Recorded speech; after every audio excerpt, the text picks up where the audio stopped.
Welcome to the Computer Guide. My name is Jamie Mellis, and thank you for joining us today. Hey guys, I want to have a little fun with you today. We're going to take you back in time, way back in time. We're going to go back and look at the first internet page. Can you believe that? They actually found the page, put it up on the web, and I want to show you how you can get access to it. When you look at this, it's actually pretty cool, and what's neat about it is that the links actually still work. So if you want to go out and kind of look to see who was involved in this project, you can even click out there and see that as well. This kind of stuff is really cool to me, to be able to go back and see where it all kind of started. And today you can do the same thing. Let me take you out to the website where it all started, okay? All right, let's take a look at the computer. I'm going to actually zoom in for you now and take you up. Now listen, this link is case sensitive. So what do we mean by case sensitive? That means that you have to type the letters exactly the way you see them. If it's uppercase, type it uppercase. If it's lowercase, you type it lowercase. That's what case sensitive means.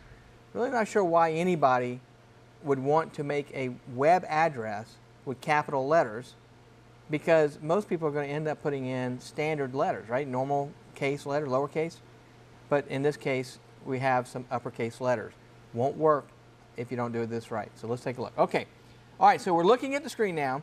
We're going to start out with that HTTP, a colon, couple of forward slashes, then the word info.cern, CERN.ch, / the word hypertext, / capital W, capital W, capital W, another / theproject.html. Notice that the and the project is capitalized as well as a P, okay?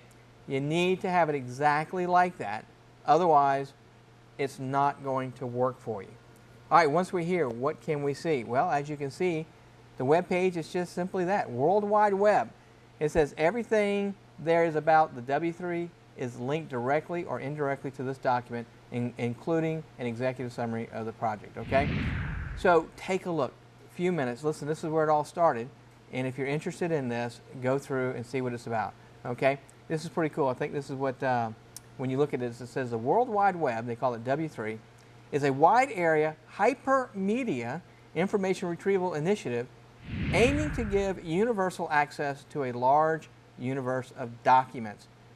Boy, if they only knew back then what the internet was going to turn out to be like. All the content that's out there, the videos, being able to watch TV. I mean, it's amazing where we're going with the internet today, and it's only going to get better.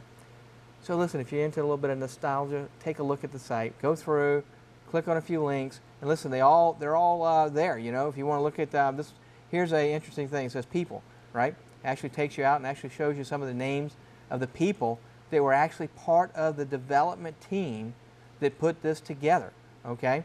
I think you'll really, really find this interesting.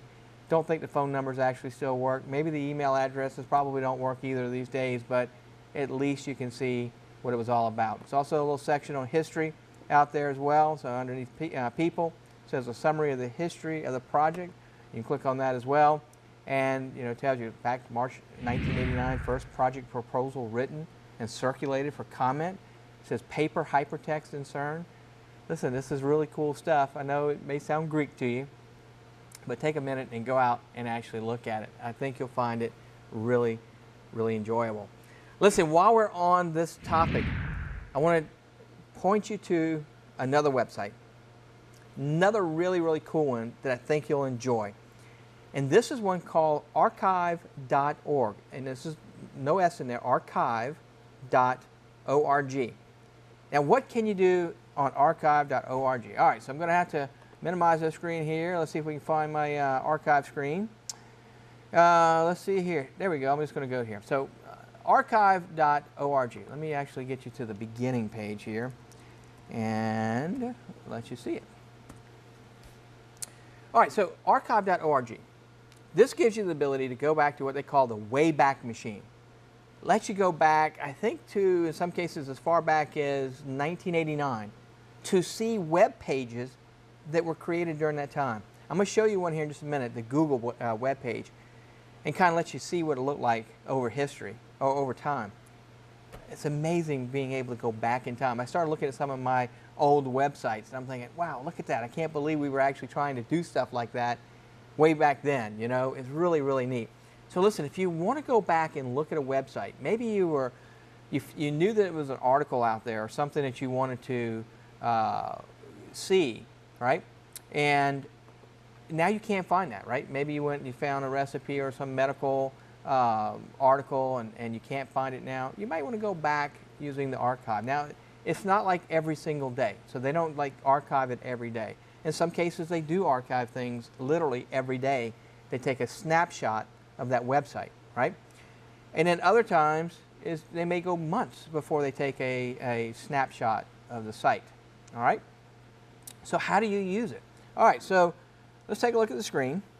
Let me zoom in for you. Again, archive, archive.org, okay? See that there? Archive.org.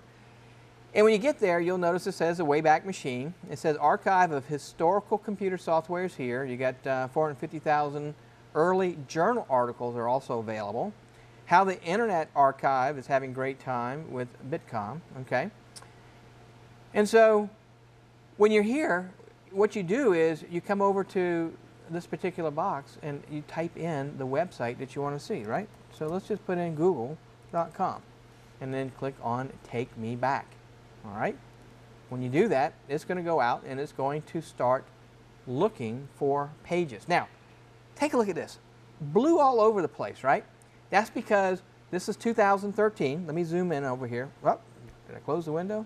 Yep, I actually closed that window. Let's go see if we can find it back over here. Nope, not there. There it is. All right. So try this one more time. There we go. You'll notice that there's blue all over. You'll see that it's showing you that 2013. And we actually look at all these years that we can go back. Back to 1997, 1996. Okay, so we can go back, in this case, to 1996. Obviously, there was nothing going on past that for this. You'll notice that the blue means that every day there was a snapshot taken.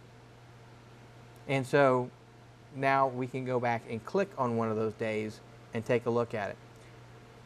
If I were to go back to 1998, click on that year, it will then take us back to let us look at what was in that year. Now you'll notice that all that blue is gone, right?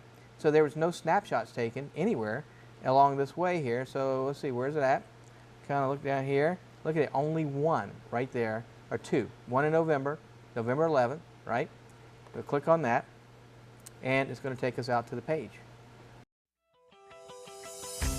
Before I let you see it, we're going to take a quick break, and when we come back, I'll let you actually see what that first Google page looked like. So let's take a quick break, and we'll be right back after these messages.